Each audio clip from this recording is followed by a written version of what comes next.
Just maybe to clarify, because I received a question during the break and it was a very valid question, and maybe I wasn't clear on that. For the exam, as said before, we have 3 parts. So the 10 points on the multiple choice, the 4 on the open-ended questions, the 6 points on the exercises. This graph that I showed you, of course, only relates to this multiple choice part. So this determines the scoring of those 10 points, so the 50% of the exam. And so for that part, the multiple choice part, there is this special number of 13 questions that you need to have correct in order to pass that multiple choice part. So even if you fail the multiple choice part, if you would have less than 13 questions correct, then your score on that part will be below 10. But then, of course, you still have those other 4 and 6 points where you might, in some cases, compensate for that. Yeah. So that's just a clarification of what I said before, and maybe that was not yet fully clear for everyone. So where did we end? I tried to explain a little bit how the course works in terms of organization. We said that there are very good reasons, good news, elements for studying information systems, for studying IT in the context of business, but there's also what I said at the end, there's also some kind of an inconvenient truth. So these IT systems, they help you to survive, but it also means that they help you, but they're also a necessity. So the inconvenient truth is that suppose after this course you say, "Bah, actually I don't like it. I don't like those things of informatics. I don't like information systems.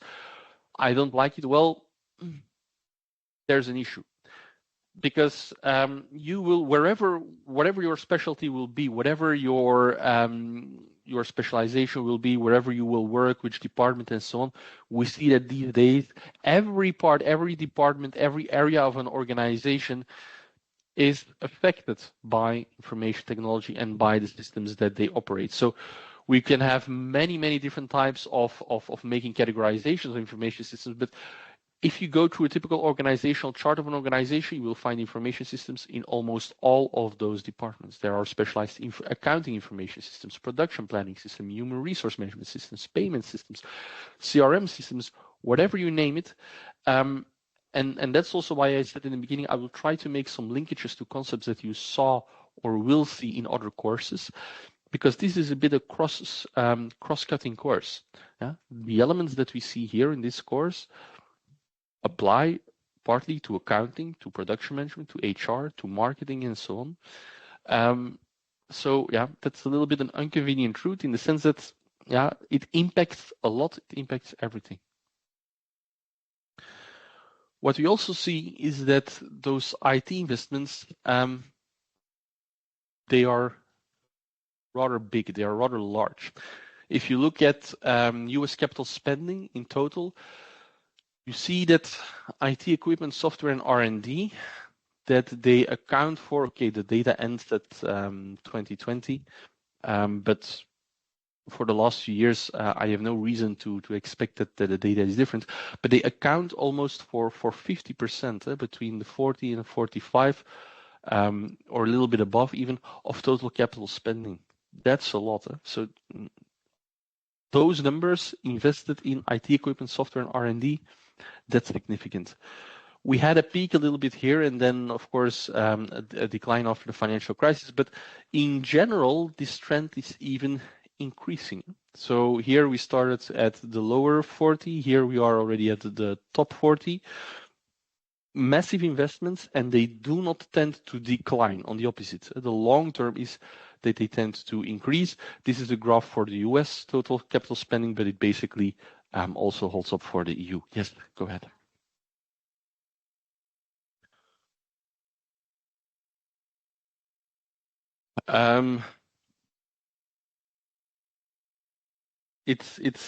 I don't think, as far as I'm aware, there is no solid scientific evidence of that yet, but there are speculations in both directions.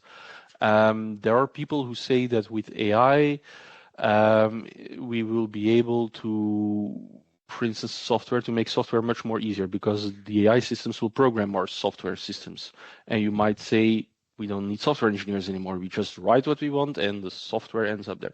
So you might indeed expect that there might be a decrease in spending due to AI. On the other hand, what we see is that the most valuable companies and the companies who had the most steep incline on the stock market, those are those AI companies. NVIDIA, for instance, they are so valuable today on the financial markets because they have huge orders, and companies order a lot of chips. They order a lot of both infrastructure and software from them. So you might also argue the opposite, that they say, well, companies will realize that maybe they can gain a competitive advantage by making superb chat robots for people visiting their platforms, or by making superior products, self-driving cars, whatever. But it might also increase the spending. So I don't have a clear answer to that, but speculations go in both directions. I think there's a likelihood that I would be inclined to think that it will go upwards more than downwards, because often in the beginning of such a new trend of a new technology, expectations are higher than what can actually be achieved, certainly in the short term. So I would expect investments to go up, because companies know that if they don't follow, they might lag behind, and it might lead to their distinction. So it's a very good question. We don't know, but my personal belief, we think that it goes up, but also suggestions that it goes down. Yeah, and so that also means that this huge spending makes that you as future managers, you should be aware of this, because if almost half of the spending is in IT, then at least you should have a basic understanding. What is more important or more painful is that we know that information technology, the word says itself, is a technology.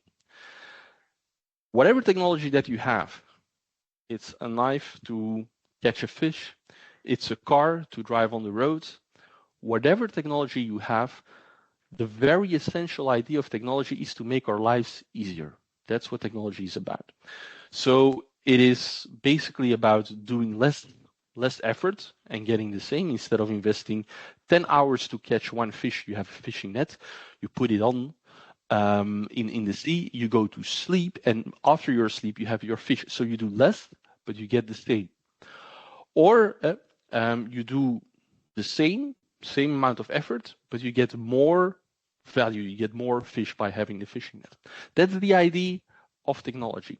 And we saw that, for instance, very clearly during the Industrial Revolution, but also during some previous technological innovations.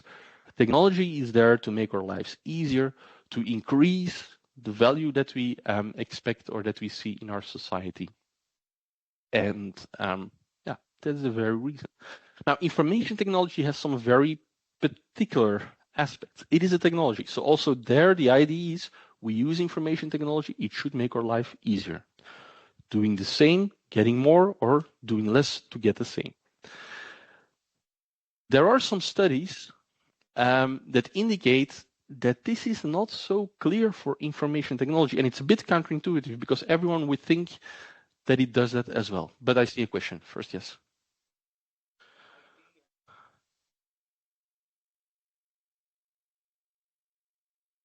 Sorry? A good question. Good questions. Yeah. IT and information systems, and the question is there a difference? There is some kind of a difference in the sense that information technology refers to IT in the broad sense of speaking. So it means everything software involved. Your laptop, your accounting system, but also the modem and also the software in that beamer, information technology as such. When we talk about information systems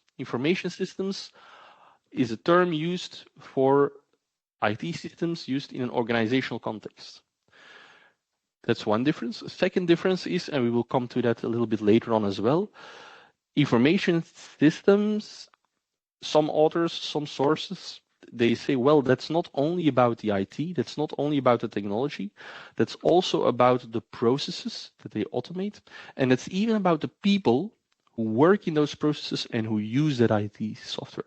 So it's a very good question. There is kind of a, yeah, not everyone uses exactly the same definitions. Unfortunately, that's what we see in this field. Many terms, many definitions, and not everyone uses the same terms in the same way. But that's usually the difference between IT and information systems. Yeah. Of course, most statistics and most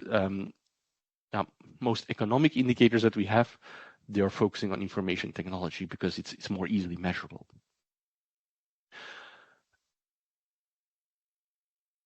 But what I was saying about this productivity, so normally technologies, they are about increasing our life or improving our life, making our lives easier, increasing the value that we get. And normally that happens for every technology, but for information technology, IT, we see some very strange things. We would expect that also there's a clear increase of efficiency. Was also one of the reasons I mentioned in the beginning. That's good news. Information technology allows us, information systems allow us to be more efficient. But there were some studies, and okay, they date already quite back some years, but they have been repeated sometimes, and often the same conclusions come up, is that more IT investments do not necessarily mean higher production. They can result in higher production, but they do not necessarily lead to higher productivity. There was one scientist, and I believe he even won a Nobel Prize, Robert Solow, who said at some point, well, we see computers when like the beginning of the ending of the 80s, beginning of the 90s, he said, well, we see these computers showing up everywhere, except in the productivity statistics. So he saw that there was a massive incline, a massive investment in IT, but in the productivity statistics, it didn't show up. And then some years later, there was Eric Brynjolfsson from MIT, the Massachusetts Institute of Technology, in Boston, who said, well, he was studying macroeconomics. Probably you also have some intro to macroeconomics in this program. And he was studying macroeconomics, still is, by the way, today, but looking at the impact of information technology at a macroeconomic level. And he coined the term IT productivity paradox, where he basically said, and now I want to skip a slide, voila, where he basically said, well, you can be more efficient by using information technology, but it's not a given. And so what they find out is if they plot on a graph the productivity, and of course this is not this in comparison with the industry averages. So if they plot the productivity versus the investments in IT, what you see is there is a positive relationship. That's the good news. But the positive relation is not as strong and not as clear as you would expect. So what you see is that, of course, there are companies who invest a lot relatively to the industry and who are much more efficient. You see that there are companies who invest less and who are less efficient than their industry average. But what you also see is that there are quite some companies who are below this line here and above this line here. So it is not because you invest as a company more in information technology that you are always more productive. And that's strange. Because if you buy a car, a piece of technology, and you want to move from A to B, well, the situation with having a car and having no car, there will not be many people who were quicker from point A to B by foot without a car than with a car. Unless maybe like me, you're living in Antwerp and there are traffic jams everywhere. But normally with a car, you go quicker. So there is more efficiency. And that's remarkable because that means it's not a good news. Huh? It means that you can be investing a lot and still you don't get the value out of it. What might be possible reasons for that? Any kind of clues? Yeah. Complexity of, yeah,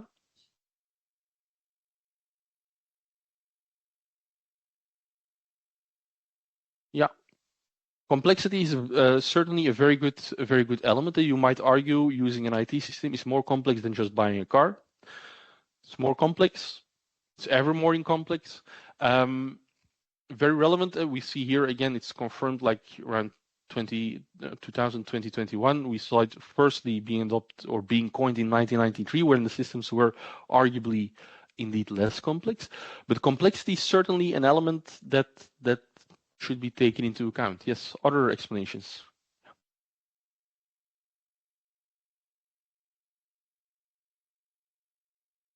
Yeah. Requirements might change, expectations might change, yes. And so, yeah, there's some kind of time element indeed that needs to be indicated as well. So the time when you invest something and the time when you get the reward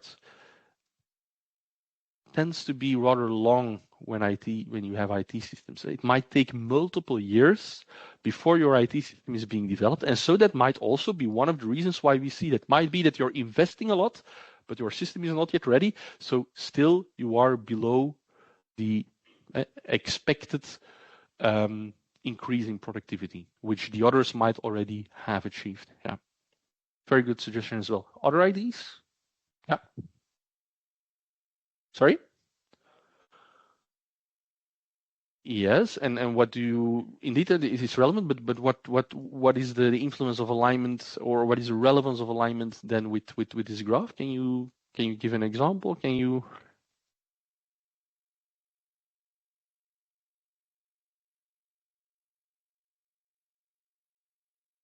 Yeah, indeed, it might be that you have created an IT system where businesses, well, it's very nice, but we don't need it in our company because it's not matching our business needs. Yes, indeed, and I saw you raised your hand as well, I think.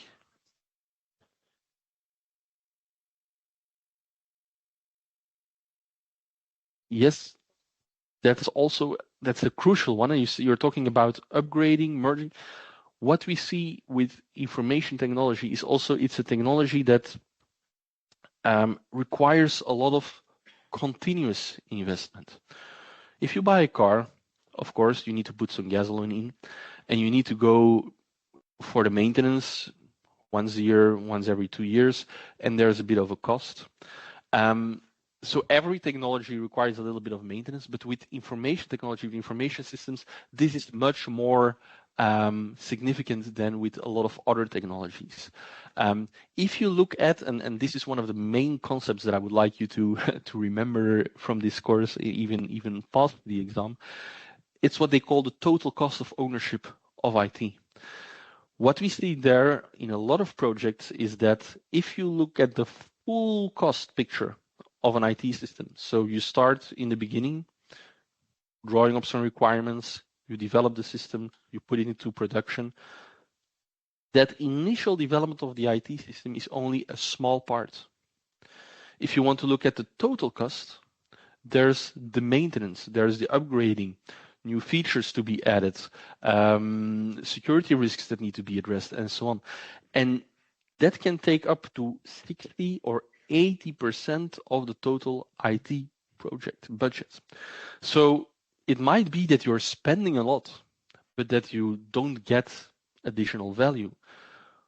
What often happens in boardrooms, what often happens in management committees is that you still have discussions where IT department, CIO, whatever says, well, we will need you to commit X amount of millions of euros for this IT system. And then people obviously ask, what will I get back? And then the short answer is nothing. Well, nothing. You get the possibility, you get the option to keep on doing what you are doing, but you will not be able to do additional things. These additional funds that we invest year after year after year, they are just to keep the lights on. They are just to make sure that your system is up and running and is working properly. And I like your replies a lot because most of them are basically covered by by the examples or by the explanations that Brilliantson gives himself. So, okay, he's an economist. Of course, one reason might be there might be measurement errors, ça va, to be academically complete. But as some of you indeed said, there might be time lags. There might be a difference between the time that you invest and the time that you get something. It's with every technology. With IT systems, we see that those projects tend to be much longer than with a lot of other technologies. There might be mismanagement. As one of you said, there might be this alignment problem. It might be that not the good choices have been made, that the wrong system has been developed with not the right specifications and so on. So lots of money flows into it, but you don't get anything back. And as one of your colleagues also said, IT investments are not one-time investments. And that is really crucial that you keep that into your mind. The total cost of ownership should be taken into account. So the initial development costs are only a fraction. Even licensing costs and so on, they're often, I mean, they are important, but they're often only a small proportion of the total costs. You should also consider all future maintenance costs. And in particular to these maintenance aspects, and we will dive a little bit deeper onto that in part 3, we will see one kind of law. There are not many laws in information technology, but one of the laws that has been put forward and that has not been defined yet is Lehman's law of increasing complexity. As one of you said as well, there's this complexity issue. Systems become complexer and complexer and more complex, and that has its implications on maintenance and their costs. So that's an inconvenient truth, I think. You invest a lot, but you don't always get the value from it. And it might even take a while to get a good business model. This is one of the first versions of the website of, or the portal of Amazon.com. It was back in 1993 when Jeff Bezos started the company in Seattle. And it was not just a lucky guess. He made a careful analysis like, okay, the internet is booming. I don't know what the beeping is. Is it me? No. Okay. Internet is booming. He wanted to do something with that. He drew a list of those items that he thought would be most appealing to sell in an online way, and he listed some of them, and he came up with the conclusion probably books are a good thing to do, because remember the long tail story of Chris Anderson?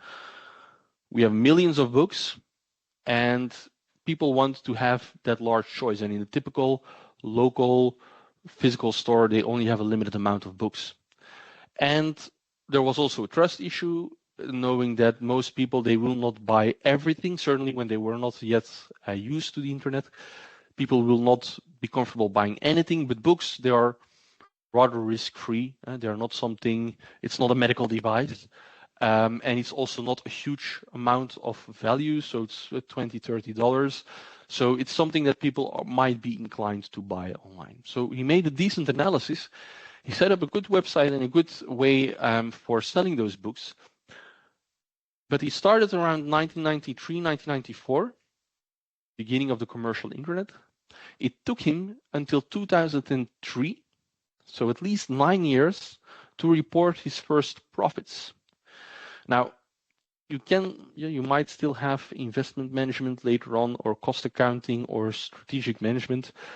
In normal investment cases, business cases, pitching a case where you will need 9 years to become profitable, normally you're out. Normal business cases, they require you to be profitable after 2 or 3 years. What we observe is that in the context of information technology, this is often not possible.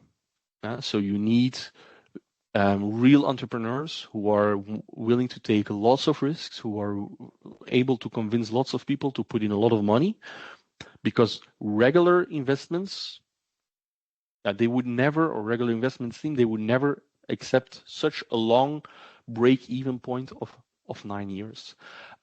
And that's also a little bit, again, an inconvenient truth.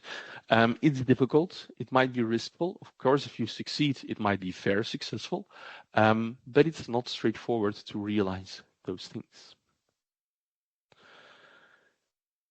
And then it was already said before, one of the reasons that we see this IT productivity paradox is that we need this IT business alignment. A lack of alignment might induce a lack of efficiency, a lack of good output. What does it mean, business IT alignment? Well, it basically means that everything that you put in terms of IT or technology or design or programming or technical constraints, that you take them into account in such a way that you realize what you want in terms of strategy and your business model. And that you do that within the limits of the timing that you get, the amount of time, the costs and benefits, that you realize the benefits that they want within the costs, within the financial picture that you have, the amount of days with how many people, and so on. And so that you get those two things in balance. There's actually a whole academic domain focusing on business IT alignment, a whole area of study that focuses on how can we get those two domains being aligned. One of the seminal authors there are Luftman and Brier, and when they started about defining this concept around the year 2000, they said, well, what is actually business IT alignment about? It's about applying IT in such a way that it is appropriate, so that you look at the right things in a timely way, not too early, not too late, and in harmony with your business strategy, goals, and needs. Sounds very easy. It's very difficult to succeed. And we can back that up because every so many years, there are a few scientists, Kappelman and others, who publish in MISQ Executive, which is one of the top journals in the domain. Every few years, they run a survey, and they run the survey with the CIOs, the Chief Information Officers of a group of big American companies mostly. And they ask them, what are the concerns that keep you awake at night? What are the things that bother you most, that are most problematic in your company? And they have rerun that survey several times. And what you see is that the top two issues are almost consistently the same as of 2014. You saw that IT business alignment, it was almost always the number one until 2016. And then as of 2017, you saw that it was taken over by security. But still, the number two on the mind of CIOs. So that means that this IT business alignment, it's not a trivial thing, it's not an easy thing, it's challenging, and it's still challenging today. Actually, it makes sense that security is more important, because if your systems are not secure, if you cannot rely on them, basically these days you don't have any system. There's a lot of personal data out there. They contain also a lot of commercial secrets and so on, intellectual property. So yeah, this is really like security is the minimum. You need to be able to have systems which are secure, which are reliable. Big part of that is technological, which we will not cover in this course. Some parts are also management related, and so we will also take a short view on that in the fifth block. But you do see that this alignment of IT with the business still remains a top two issue. And if you look a little bit deeper, you actually see that there are other areas in this top 10 list of which you might argue, well, it doesn't say business IT alignment, but actually it's almost the same. If we're talking about digital transformation, and we'll take a deeper look in a minute, it talks about how can you use IT to transform your business model. So it is again about business IT alignment. Compliance and regulations, well, you might argue that probably one of the main business goals of management is, of course, we need to comply with the regulations that are out there. The system needs to be designed in such a way that it's not illegal, that it complies with the regulations that the governments impose to us. So again, you might argue this is basically business IT alignment. The system needs to reflect the regulations or the limitations by that. And you have agility, flexibility, which is, again, alignment of IT with the business, but then over time. It means that if something changes in your business, if you enter a new market, if you introduce a new product, if your customers change, well, then you need to adapt your IT system. You need to make sure the business changes, so your IT needs to change so that there's alignment again. Same goes the other way around. If your IT system changes, well, then maybe you need to make sure that your business is still in sync with that. So although it might not be number one anymore, which makes sense, you see that it's still number two, and that other areas in this survey, they typically point to the same thing. So this is not a trivial thing. This is not easy to solve, and that's also an inconvenient truth. We are still, or we are already in 2024. We have been using those systems for a few decades now, and still we see it's super, super difficult to make sure that this technology is aligned with what the business wants to do. We even see that in the HR domain or in the recruiting, I mean, when I showed that video about communication between the experts and the project team, which didn't go smooth, we still see that today on the job market as well. The search or the look for people, which are then often called functional analysts, business analysts, enterprise or IT architects, if you have that kind of profile, you can almost always find a job because companies are in need of those people. The job descriptions of these people, they typically sound like, okay, people who do have business acumen, who do understand business, who do understand the strategy of a company, but they also need to be up to date with what's happening on the IT side. They need to know both business and technological terminology. They need to communicate. They need to form that bridge between IT and management people. So those people, they are crucial today in an organization because they are at the crux of this business IT alignment. In times where companies go, or when the industry goes into a recession and companies stop recruiting, you see that they lay off a lot of people. They even lay off a lot of software engineers and IT people and so on.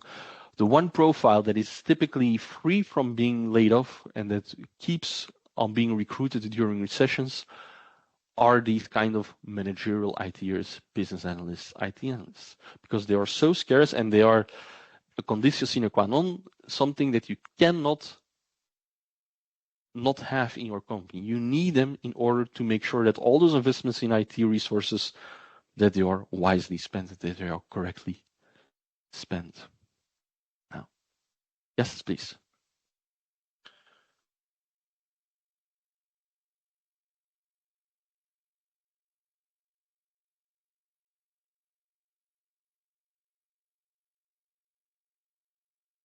That's a very good question. So in an ideal world, you start from scratch. So you enter a company, there's nothing there, and you start something. Unfortunately, or lucky for those companies, today if you enter a company, it's very unlikely that they do not have any systems out there.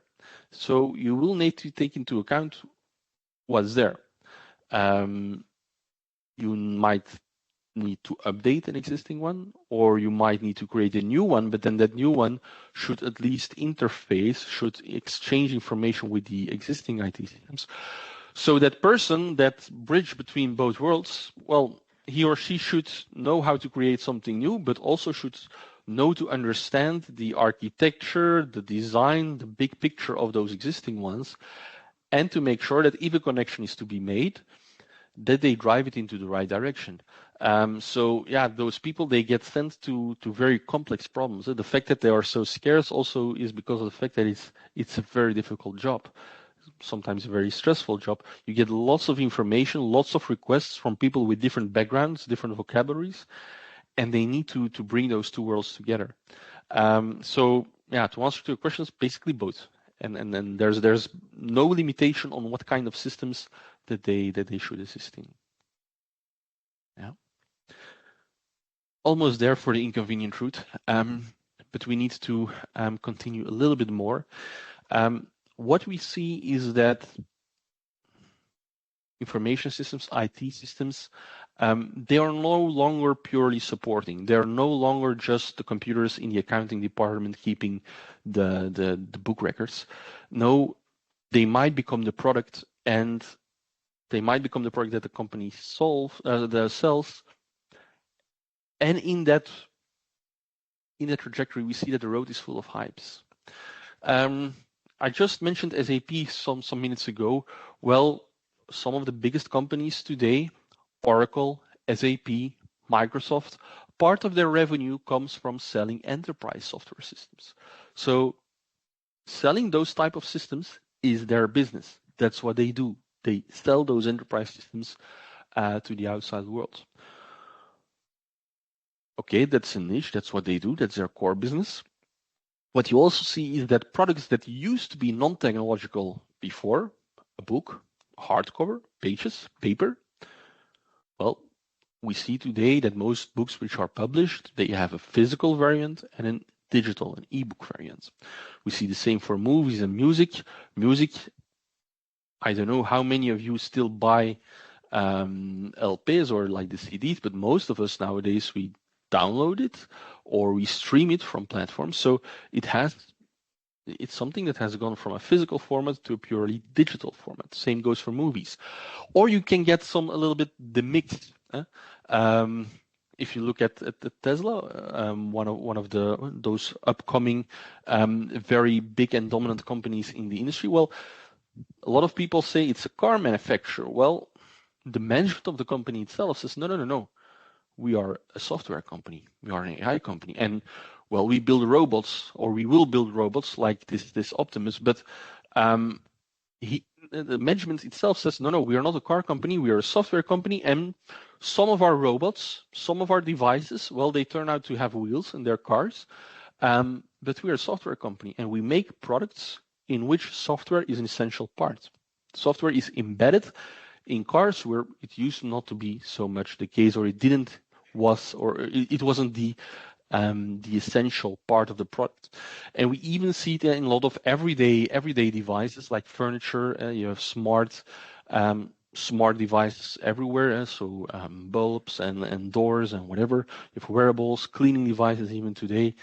When I wanted to connect to the Wi-Fi a few days ago, I saw that both the washing machine and the magnetron of my neighbor now also apparently is connected or able to connect to his or her Wi-Fi. So a lot of those devices, which used to be standalone, now they have lots of software embedded in them, and they become this kind of mixed reality. And as such, that's nice because you can see, well, there's new opportunities and we might improve our lives. But what we see with this IT or in this IT world is that there are lots of hypes. A lot of things are initiated, are created, but they never really make it to the point where we see, wow, this is really something useful. This is something that we can use and will use for the coming years. A lot of concepts are launched, and after a few years, we don't hear anything back. A very popular, well-known way of visualizing that is Gartner's hype cycle, which you see here. It's the one from a few years ago because, of course, the latest versions, you cannot so easily access them. But the idea is always the same. Gartner said, it's a consulting company in the context of most of the IT projects. They say, well, a typical innovation follows certain steps, and during those steps, there is a variety in expectations. So when there's a technology breakthrough, you often see, okay, there's an innovation trigger and expectations take off. People think, this is the next big thing. And you see that in time, hype is created, lots of press coverage. Many people are writing about it. Many experiments arrive and people are mostly selling it for very high prices, selling consultancy services and so on, in the beginning life cycle of that technology. Then after some years, you see that there's this peak of inflated expectations. It's boomed, it's hyped, you see expectations go up, but a lot of those experiments with a lot of new technologies, they fail. So although the expectations are high, you see that what is actually realized is rather limited. Not too many things happen. So yeah, it comes to a burst, it comes to a tipping point here, and expectations decline. In the third phase, there's what is called the crew of disillusionment. People thought, okay, unfortunately, this is not going to be the new next thing. And what's interesting then is that some technologies, and because not all technologies go through the full cycle, some of them end here, some of them even don't go to the top. But if you're lucky, there are some technologies that actually go into phase 4 and 5, where you have the slope of alignment, where there's maybe not so much press coverage anymore, not too many people are talking about it anymore, but companies are investing money, they're trying it out, they're doing experiments, and some of them might still fail. But more and more of those experiments, they turn out to be successful, that in the end, you get a plateau of productivity where people say, well, this is actually a technology that is useful, that can be used. And that's a challenge. That's, again, an inconvenient truth, because you never know upfront which will be technologies that actually end up here.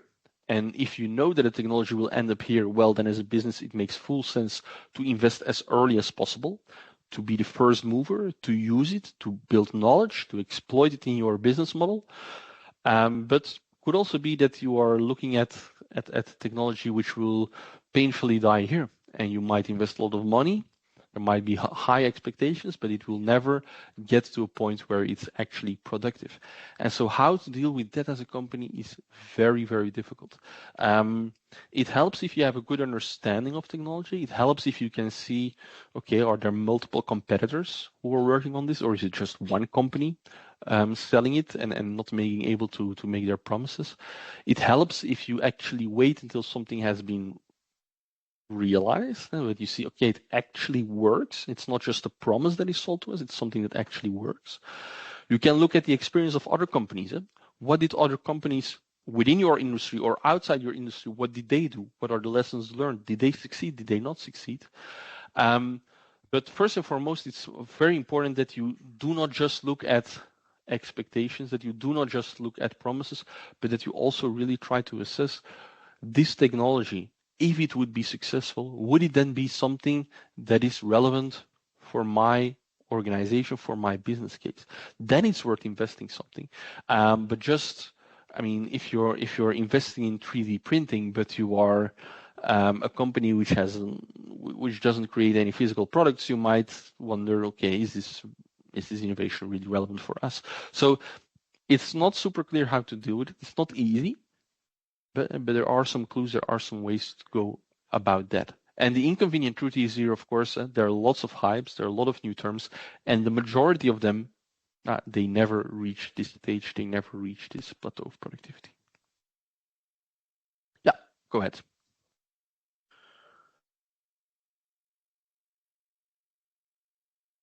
Mm-hmm. Again, yeah, it's and this is like Gartner. It's a consulting company. It's not a scientific institution, or mainly not it's not their main activity. What we see is that, of course, this is a nice visualization, but often you see that some companies, or that some technologies, they go here, they die here, then you never heard from them again. They also never reach the plateau of productivity in that way, and then suddenly they start again. For instance, what we see with data analytics or AI is not new. AI was introduced in the 1960s. So the first publications, the first scientists that were working on artificial intelligence, they were working on that 50, 60 years ago. So AI is not new. Of course, the way how it is used today, with network connectivities that were not there at the time, with huge databases that were not there at the time, with the algorithms that were not yet there at the time, the same label is used, but it's in a completely new form. AI today is not the AI of in the 1960s. So it's true that you see that there's this wave, and of course it's a simplified way of visualizing it.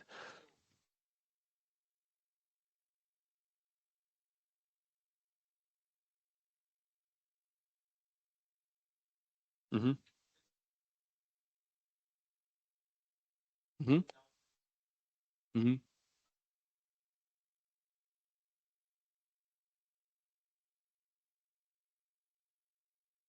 Yeah. Yes.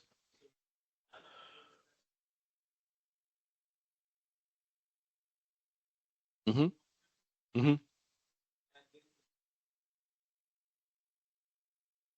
Mm-hmm. Mm-hmm. Mm-hmm. Mm-hmm.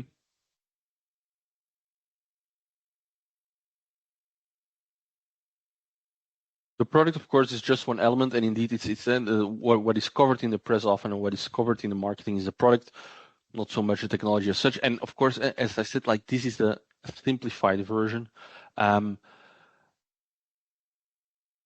this is what often happens, but sometimes you also have multiple peaks and so on. Again, this is not in contrast with the survey that I showed you before, in contrast with the macroeconomic data that I showed you before. This is not a scientifically proven graph. This is more kind of an approach that often refers to what people intuitively understand as it is happening. And it's one of 10 years ago. Indeed, it's not recent one because the recent ones are protected by copyright, and I'm not allowed just to use them. So of course, it also evolves throughout the years. And the main idea is here. Well, a lot of things, a lot of technologies that are launched, well, a lot of them die, although they had huge expectations, they die. And some of them, a small proportion of them, they make it to a phase where they actually provide productivity. And that is the inconvenient truth. There are lots of new technologies, there are lots of new ideas that are launched, and only a small proportion of them, they reach it until the final stage, until productivity. Yeah. That might also be a threat because what we see is digital innovation kicking in. Let's maybe still cover this digital transformation and then we have a break. Digital transformation is also happening, and I put it on the inconvenient route because we see that a lot of companies are having difficulties with it and might become eradicated by that. So what we saw, as I said before, we use these IT systems now for a few decades, mostly two, 3 decades that it's commonplace in business environments. What it started with was as a supportive technology. Information technology, information systems were supporting business administration organizations. What we see nowadays is that something which is called digital transformation is happening, where IT systems, information technology are not purely supportive. They're not just allowing to do what you do on your everyday basis in a more effective, efficient, cheaper way. It actually transforms your business. Your processes change, your products change, your business model changes. So that also calls for a need where IT is no longer just one supporting department. No, it becomes essential in your whole organization, as I said before, all departments, all processes, all products. This typically happens in 2 phases. A first phase, when companies apply IT, is by using those digital technologies, but they keep the same business model and their processes also remain mostly untouched. They do whatever they've done always, and they do it in a more efficient way, maybe a little bit optimized, but their business model doesn't change. They were selling products before, now they are selling the same product, but they now have a better inventory management system, or they have a better view of who sells what, so they have more information on their customers, or they even have a website, and so they don't only sell it directly via the shop, but people can maybe already order it online and then they come by, and then in your shop you already put the book aside, and so they do not longer have to wait. But the first phase is often this technological change. You do the same thing, but you do it more efficient. And then in second phase, we often see that companies again will use digital technology, but they will change their way of working. They will transform their products, their businesses, their processes. And so they might say, well, maybe we just don't sell any more individual movies, but maybe we will go to a streaming model, which is a completely different business. You have different customers, you have a different pricing model, you have different dynamics because you need to be a giant player in order to finance that. And so that means that new players might arise, some might successfully transform themselves, and old ones might disappear. One industry where we saw this very clearly happening was the media industry. I already mentioned it slightly before. What we saw happening there was first, they started with their product. They said, well, they had analog products like LPs, cassettes, and so on, and they converted it to a digital format. They made sure that the music was there on CDs, in MP3 files, so it was digitalized. Then they did the same for video. So it went from VHS cassettes to DVDs, from an analog product to a digital product. But if you look at it, the business is exactly the same. You have something, you put it on a device, you put it in a box, a nice color, a nice print on it, and then you sell it. So it's a bit more, the quality might increase a bit. The DVD movies are of a higher quality, higher resolution than the VHS cassettes, but the process principally is the same. It might also optimize it a little bit in the sense that the production costs go lower. Also maybe meaning that people who realize that they will no longer be willing to pay a high price because they can, for instance, by piracy, get the movies and the music in a cheaper way. But then in a second phase, the technology is not only used for optimizing the existing processes, but it will transform that business. It will transform the business in a digital way. Because in a second phase, people realized, well, but if we have music in digital formats, if we have video in digital formats, why should we still print it on a digital device, or on a physical device, and then sell it physically? No, we could distribute it via the internet.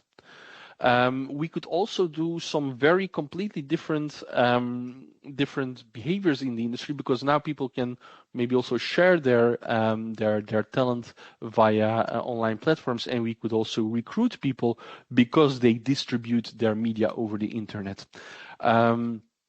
People who say, well, there used to be some dominant media players out there who determined who got the contract to make a CD or not, and people say, well, I don't care. I will make my own music on social media. I will distribute it there, and I will maybe crowdsource. I will look for the crowd to finance some of my recordings. And completely new business models arriving from that. If you look at Spotify, Netflix, Disney Plus, Apple Music, they all go to these streaming models where we see that they don't just print something on a physical device, put it in a box and sell it. No, they stream it. There is no physical product anymore. And they are often not only sold by the unit, they are sold by kind of a subscription model.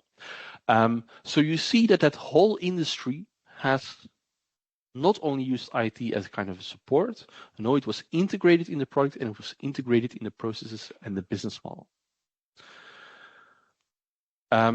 One of the well-known examples here is the one of Blockbuster and Netflix. Blockbuster used to be the biggest company in the United States renting out videos.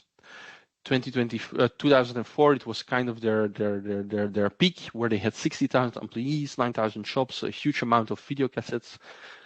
They saw that, okay, this digital technology, it became something relevant for them. What did they do? Well, they did the first phase. They started buying DVDs instead of VHS, which was, by the way, a very costly operation, a very long operation. At some point, they were even offered to buy this new company, which was at that time unknown, called Netflix. They refused that offer. In 2010, of course, we know what happened. Netflix took a start. Today, they're one of the dominant companies in the media industry, and Blockbuster went bankrupt. So it means that for some of those companies, the digital transformation, it's difficult, and you need to make some choices. You need to make some risky choices. Some companies are very good at it. They might be created, they might be transformed, and some companies, they might die.